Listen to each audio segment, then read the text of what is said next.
Phone అక్రమ tapping case దర్యాప్తు మరో కీలక మలుపు తిరుగుతోంది. దర్యాప్తులో భాగంగా ప్రభుత్వంలోని కీలక ఉన్నతాధికారులను విచారించేందుకు దర్యాప్తు బృందం సిద్దమవుతోంది.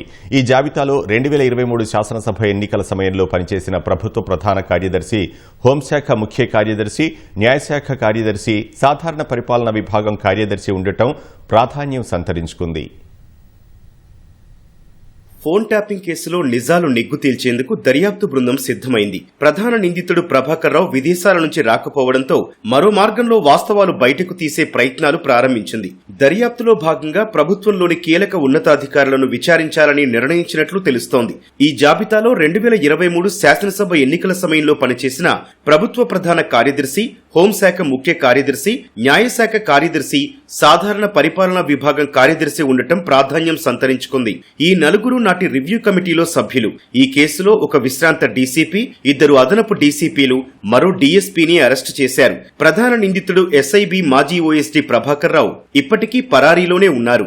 ఓ మీడియా సంస్థ నిర్వాహకుడు శ్రవణ్ రావును దర్యాప్తు అధికారులు విచారించారు. అరెస్టైన నిందితులందరూ ప్రధాన నిందితుడు ప్రభాకర్ రావు వైపే వేలెత్తి చూపించారు. మరోవైపు ప్రభాకర్ రావు మాత్రం న్యాయస్థానానికి సమర్పించిన పిటిషన్లలో అంతా రివ్యూ కమిటీకి సమాచారం ఇచ్చానంటూ చెప్పుకొస్తున్నారు.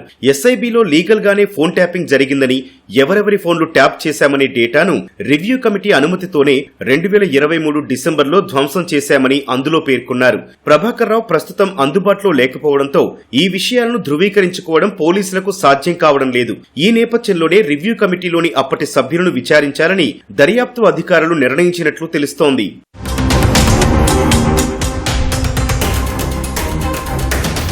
గత ప్రభుత్వ హయాంలో ప్రభాకర్ రావు ఎస్ఐబి ఓఎస్డీగా పనిచేసిన పోలీసు శాఖ వ్యవహారాల్లో స్థాయికి మించి వ్యవహరించారనే విమర్శ ఉంది. వాస్తవానికి ఏదైనా ఫోన్ నెంబర్పై నిఘా ఉంచాలంటే ఐజీ స్థాయి లేదా ఆ పై అధికారికి మాత్రమే అధికారం ఉంటుంది. కానీ అప్పటికే ఉద్యోగ విరమణ పొంది ఓఎస్డీ హోదాలో ఉన్న ప్రభాకర్ రావును ఫోన్ లీగల్ ఇంటర్సెప్షన్ కు డిజిగ్నేటెడ్ అథారిటీగా నియమించడం వివాదంగా మారింది. ఆ హోదాలో 7 రోజుల వరకు మాత్రమే ఫోన్లపై నిఘా ఉంచేందుకు ప్రభాకర్ రావుకు అవకాశం ఉండేది.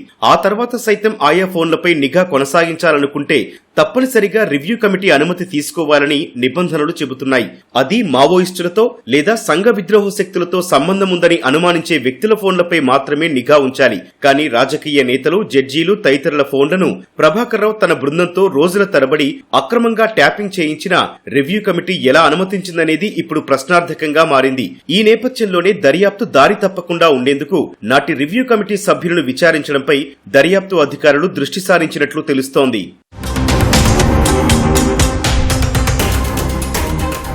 నాటి రివ్యూ కమిటీలోని ఓ కీలక ఉన్నతాధికారి తనను విచారించాలనే నిర్ణయంపై తీవ్ర ఆగ్రహం వ్యక్తం చేసినట్లు విశ్వసనీయంగా తెలిసింది. హోంశాఖ ఉన్నతాధికారులతో కొద్ది రోజుల క్రితం జరిగిన సమీక్షలో దర్యాప్తు అధికారుల తీరును తప్పుపట్టినట్లు సమాచారం. దర్యాప్తు అధికారి తన వద్దకొచ్చి క్షమాపణ చెప్పాలని ఆదేశించినట్లు ప్రచారం జరుగుతోంది. అయితే అదే సమావేశంలో ఉన్న ఓ ఐపీఎస్ అధికారి ఇందుకు అభ్యంతరం తెలిపినట్లు సమాచారం.